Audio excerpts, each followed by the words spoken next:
नमस्कार प्रिय दर्शकों, आप देख रहे हैं ज्योतिष मंत्रा। प्रिय दर्शकों, आज चर्चा कर रहे हैं एक यक्षिणी साधना की। दीपावली का समय अब निकट आ रहा है। दीपावली के समय धन की देवी महालक्ष्मी की पूजा की जाती है। महालक्ष्मी को प्रसन्न करना थोड़ा सा कठिन होता है, परंतु यक्षिणी को प्रसन्न करना अत्यंत सरल होता है। और आज की जो साधना है वो सरल तो है ही, साथ में ये साधना बिल्कुल सात्विक है।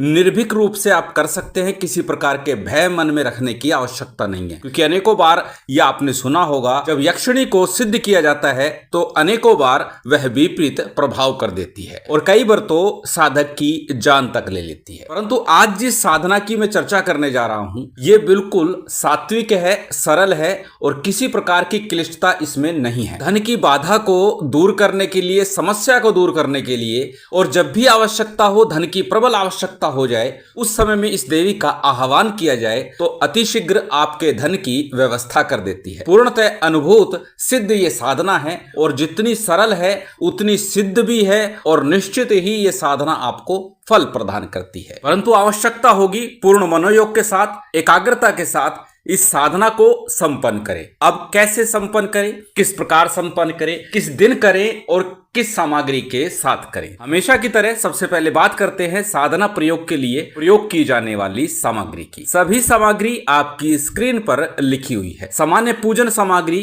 अक्षत, पुष्प, धूप, दीप, नैवेद्य, फल, फूल, मिष्ठान। सामान्य पूजन सामग्री के साथ मुख्य सामग्री जो मुख्य रूप से पीली वस्तुओं में होगी। आसन और वस्त्र दोनों ही पीले हों। बिना सिरे वस्त्र पहन करके ये साधना आपको संपन्न करनी है। बात यदि करें माला की, तो माला पीले हकीक की हो या फिर स्फटिक की हो। जो भी माला सरलता से आपको प्राप्त हो जाए उस माला को ले लीजिएगा। प्राण प्रतिष्ठा विधि साबर मंत्रों के द्वारा मैं दे चुका हूं। उन साबर मंत्रों से इस माला को चैतन्य बना लीजिएगा। साथ ही साथ यक्षिणी यंत्र आपको ले लेना है। उस यंत्र को भी आपको प्राण प्रतिष्ठित कर लेना है। भोग सामग्री में कोई भी मिष्ठान आप रख सकते हैं। दूध से बना कोई नैवेद्य ले सकते हैं अथवा पीली मिठाई का भोग लगा सकते हैं। ये सभी सामग्री की व्यवस्था जब आप कर ले, तब इस साधना को आप संपन्न करें। प्रिय दर्शकों, इस साधना को रात्रि में ही संपन्न करना है। अब प्रश्न मत करना कि रात्रि में समय नहीं लगा तो प्रातःकाल कर ले, क्योंकि बहुत सी साधनाओं के संबंध में मैं बोल देता हूं, यदि रात्रि को ना कर सके तो प्रातःकाल कर ले, मध्याह्न कार्य कर ले या फिर संध्या काल कर ले। परंतु इस साधना को रात्रि 9 बजे बाद ही आप संपन्न कर सकते हैं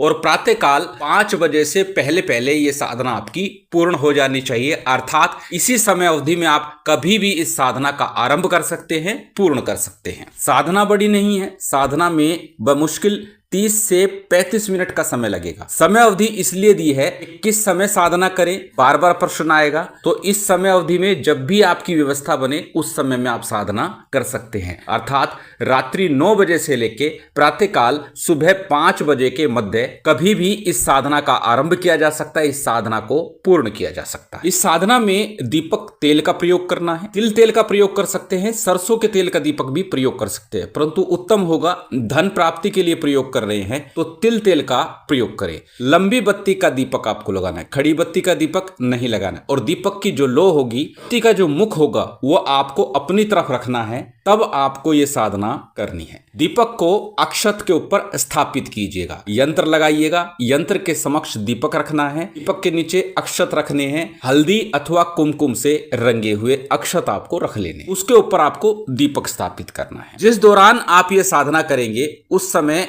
एक समय ही आपको भोजन करना है, सूर्यास्त से पहले पहले। रात्रि काल में भोजन कदाचित नहीं करना। दूध आप ले सकते हैं परंतु भोजन नहीं करना है। और इस साधना काल में भूमि शयन ही करना है, ब्रह्मचार्य का पालन करना है। वैसे तो पूर्व में भी अनेकों साधनाओं में और एक वीडियो नियमों के विषय में डाला हुआ है, परंतु अनेकों बार प्रश्न कर देते हैं कि इस साधना के नियम क्या होंगे। इसीलिए मैं इन नियमों को बता रहा हूं कि किस प्रकार से इस साधना के समय आचरण करना है, किस प्रकार रहना है। तो मूलतः रात्रिकालीन साधना है, भूमि शयन करना है, एक समय भोजन करना है, पीले वस्त्र पहनने हैं, बिना सिले वस्त्र पहनने हैं, दीपक तेल का लगाना है जिसकी बत्ती आपको अपनी तरफ रखनी है। अब इस साधना को करना किस दिन है? इस साधना को किसी भी शुक्रवार से आरंभ किया जा सकता है अथवा किसी भी शुभ योग सिद्ध मुहूर्त में आरंभ किया जा सकता है। शुक्रवार का दिन हो, सिद्धि योग हो, उस दिन करें, अत्यंत श्रेष्ठ। अन्यथा किसी भी दिन से इस साधना का आरंभ कर सकते हैं जिस दिन सिद्धि योग बन रहा हो। दीपावली और दीपावली के आसपास का जो समय होता है वो सिद्धिदायक होता है। दीपावली के समय में करते हैं तो एक ही दिवस का विधान बनता है, अन्य दिनों में करेंगे तो इसका विधान थोड़ा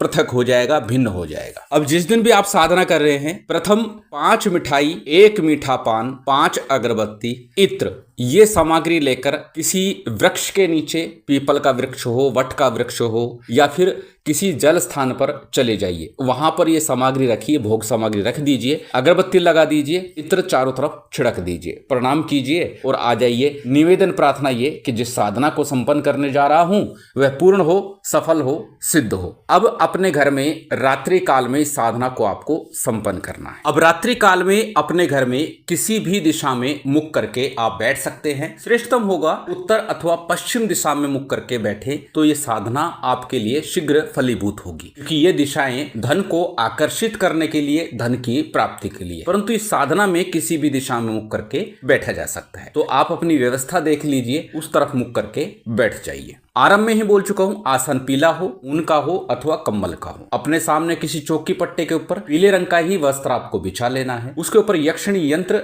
अक्षत के ऊपर स्थापित कर लीजिए। उसके बाद दीपक लगा लीजिए, माला को अपने रख दीजिए। चैतन्य प्राण प्रतिष्ठित पहले ही कर लीजिएगा किसी सिद्ध योग में। उसके बाद सबसे पहले शुद्धि आचमन कीजिएगा। शुद्धि आचमन करने के बाद में संकल्प लीजिएगा। धनदा यक्षिणी को प्रसन्न करने के लिए, सिद्ध करने के लिए आप ये साधना कर रहे हैं। प्रिय दर्शकों, यहाँ पर एक बात और बता दूं, साधना को करते समय एकांत होना अनिवार्य है, तभी आपको यह सिद्धि प्राप्त होगी। एकांत का अभिप्राय है आपको कोई भी इस साधना के दौरान डिस्टर्ब ना करे। उस कमरे में, जिस कमरे में आप साधना कर रहे हैं, कोई व्यक्ति प्रवेश ना करे, क्योंकि जब यक्षिणी साधना की जाती है तो यक्षिणी का आगमन हो जाता है। अब वो आगमन होता है तो किस प्रकार का अनुभव प्राप्त होता है? फाइल की आवाज सुनाई देती है, सुगंध आने लगती है, ऐसा एहसास होता है जैसे हमारे आसपास कोई घूम रहा है, किसी ने हमको स्पर्श किया है। यदि कोई घर का व्यक्ति घूम रहा होगा तो हमें लगेगा कि शायद वो है, और संभव हो यक्षिणी का आगमन हो गया हो। दूसरी बात, जब आप ये साधना करें, जिस कमरे में साधना कर रहे हैं, तो द्वार को बंद कर लीजिए, लेकिन थोड़ा सा उसे खुला छोड़ दीजिए, जिससे कि आपको भी अनुभव हो जाएगा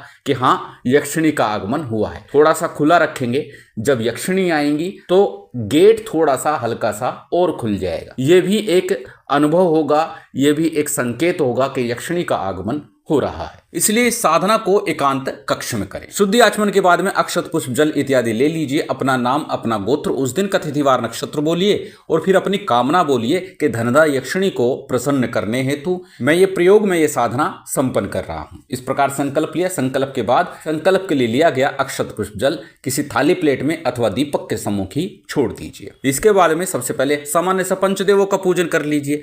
गणपति का, गुरु का, कुलदेव, पितृदेव, स्थान देव, साथ ही यक्षिणी का पूजन आपको संपन्न कर लेना। भैरव का पूजन भी कर लीजिए। जो भी सामान्य पूजन विधान आप कर सकते हैं, जो आपको ज्ञान है, जितना आपको आता है, वो सामान्य सा पूजन विधान आपको कर लेना है। पूजन विधान आपका संपन्न हुआ, उसके बाद आज का जो मूल मंत्र है, इसका आपको जप करना है। बार बार बोलता हूं, जब भी कोई मंत्र जप करें तो गुरु और गणपति मंत्र का यथाशक्ति जप अवश्य करना चाहिए। परंतु इस साधना के लिए कहूंगा, श्रेष्ठ होगा एक एक माला गणपति गुरु मंत्र का जप करें। जप से पूर्व पहले अपना दिग्बंधन अर्थात अपने चारों तरफ रक्षा घेरा खींच लीजिएगा। रक्षा मंत्र के लिए स्क्रीन पर रक्षा मंत्र दे दूंगा, उस रक्षा मंत्र का प्रयोग करके आप लाभ ले सकते हैं। बिना सिद्ध किए ये रक्षा मंत्र निश्चित और हर हाल में आपकी रक्षा करेगा। किसी भी प्रकार की बाधा से, आसुरी हो, भूत प्रेत हो, तंत्र बाधा हो, बिना किसी सिद्धि विधान के ही ये मंत्र आपकी हर प्रकार की नेगेटिविटी से रक्षा करेगा। गणपति मंत्र के रूप में गणेश जी का कोई भी मंत्र जो सरलतम रूप में हो